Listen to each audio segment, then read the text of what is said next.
மாதவி தீர்ப்பு கொடுத்தா கண்ணகிக்கு எதிராக அப்படிங்கிறது 2 விஷயம். அப்புறம் பச்சை மையால் எழுத வேண்டிய பேனால் காவி மையால் எழுதிட்டாங்க.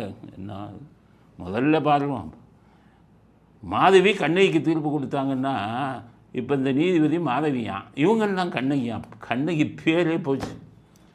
கண்ணகி எவ்வளோ பெரிய விஷயத்துக்காக மதுரையை எரிச்சவை, எவ்வளவு பெரிய ஒரு சக்தி வாய்ந்த ஒரு பெண்மணி, கற்புக்கரசின்னு சொல்கிறாங்க.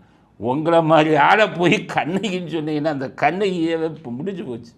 அந்த கண்ணகி மானம் மரியாதை அத்தனையும் போச்சு. எல்லாம் கொள்ளையடிச்சுக்கிட்டு தெரியுறீங்க. எலெக்ஷன் வந்தால் திமுகட்ட வந்து 50 20 கோடி 10 கோடின்னு லஞ்சத்தை வாங்கிட்டு சீட்டை வாங்கிட்டு மோசமான அரசியல் நடத்திக்கிட்டு இருக்கீங்க. கம்யூனிஸ்ட் எல்லாம் பேசுகிறீங்களே, எலெக்ஷன் டைமில் 30 கோடி 40 கோடி வாங்கினீங்கன்னு உங்கள் ஸ்டாலின் கணக்கு கொடுக்குறாரு.